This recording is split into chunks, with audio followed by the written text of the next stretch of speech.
Jadi pada video kali ini saya akan membahas tentang materi stabilitas obat. Apa sih stabilitas obat itu? Hal-hal yang mempengaruhinya juga apa? Nanti bakalan dijelasin.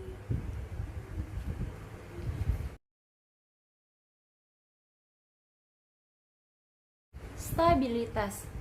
Stabilitas itu adalah kemampuan suatu produk obat untuk menjaga spesifikasinya yang sudah dibuat untuk menjamin identitasnya. Terus kualitasnya, yaitu kualitas seperti kekuatannya, kan? Terus dan juga kemurniannya. Nah, instabilitasnya yaitu ada perubahan performa yang tidak diinginkan. Misalnya, itu tuh terjadinya disolusi atau biovariabilitas. Terus ada terjadinya perubahan substansi dalam penampilan fisik sediaan menyebabkan kegagalan produk.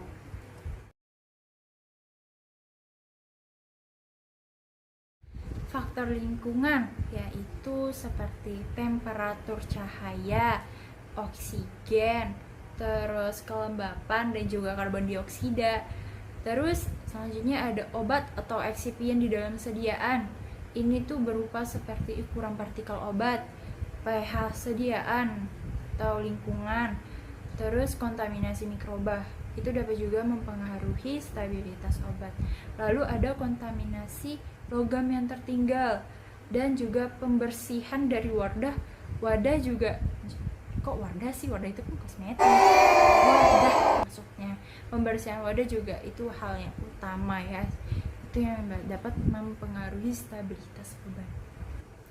Jenis-jenis studi stabilitas yaitu ada fisika, kimia, dan juga mikrobiologi.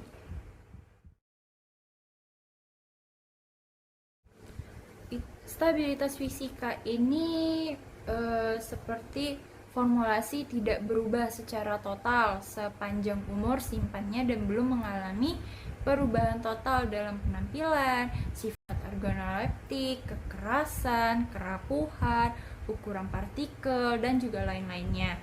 Terus yang kedua, hal ini penting karena mempengaruhi estetika farmaseutik, keseragaman kandungan obat, dan juga laju pelepasan obat.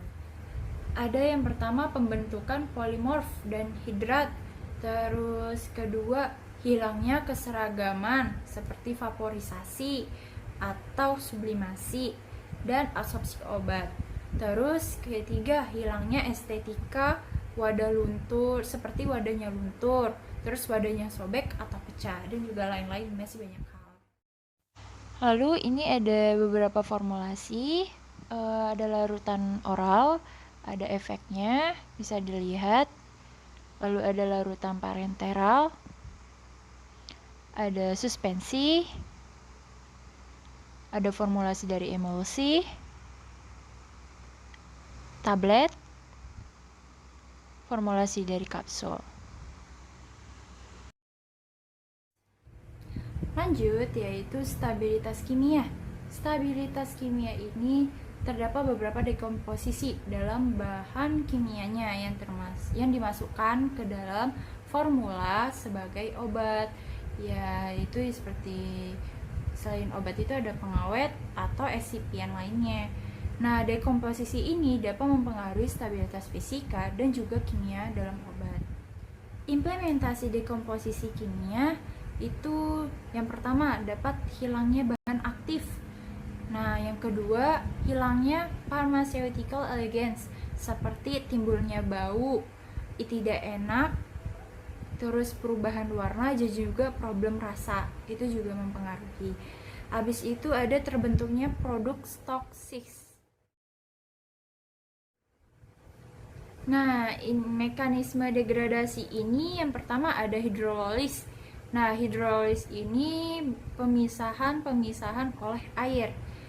Terus ada oksidasi. Oksidasi ini senyawa organik dan anorganik yang dijelaskan dengan hilangnya elektron dan hilangnya sebuah molekul hidrogen. Yang ketiga ada fotolisis.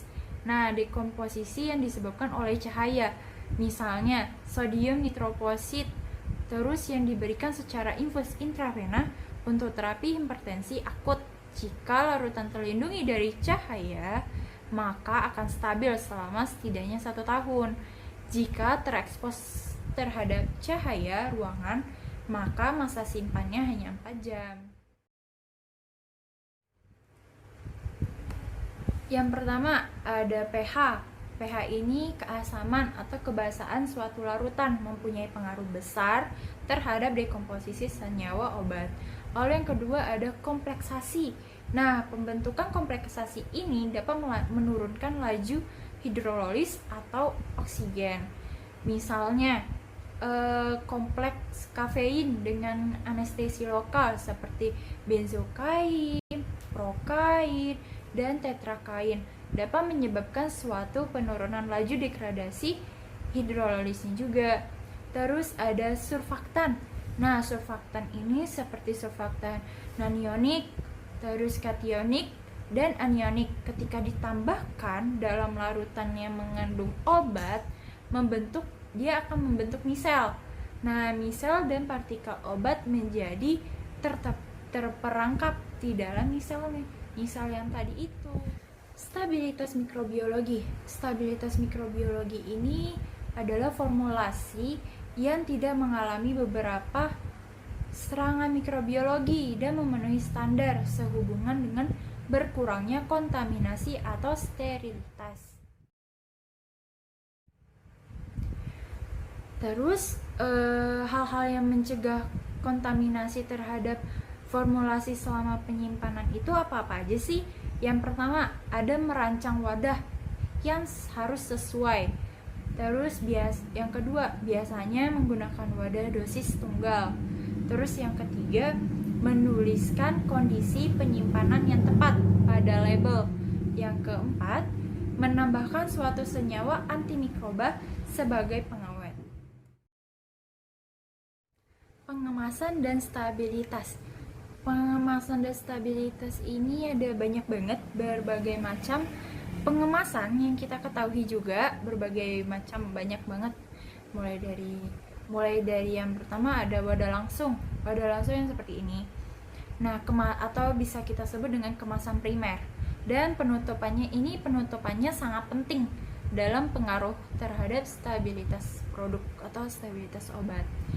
Terus ada kaca. Nah, kaca ini tuh tahan terhadap perubahan kimia dan fisika dan merupakan bahan yang paling umum. Itu ada plastik. Nah, plastik ini seperti ini yang banyak lah yang tahu ya kan, plastik yang seperti apa. Jadi yang plastiknya ini seperti ini. Permasalahan plastik ini adalah yang pertama itu migrasi obat melalui plastik ke lingkungannya, terus transfer uap lembab lingkungan, oksigen, elemen lain ke produk farmasi, terus tercucinya kandungan wadah ke obat, terus absorpsi obat atau eksipien oleh plastik. Plastik ini banyak kekurangannya, makanya yang tadi yang saya jelasin banyak banget kan permasalahannya. Setelah itu ada logam. Nah, logam ini merupakan tub campuran logam dan aluminium yang dapat digunakan sebagai wadah untuk emulsi, seperti emulsi, terus ointment, krim, dan juga pasta. Nah, itulah yang tadi yang udah saya sampaikan, materi yang saya udah sampaikan tentang stabilitas obat. Dan kalau misalkan ada yang salah, pengurangan, atau menyinggung atau gimana, mohon dimaafkan ya. Ini baru video ketiga baru-baru saya membuatkan video YouTube channel ini guys, disebabkan karena pandemik COVID ini. Oke, jangan panjang lebar ya kan, udah selesai kita. Oke, bye bye, assalamualaikum, semoga ilmunya bermanfaat untuk kita semua. Enjoy your watching.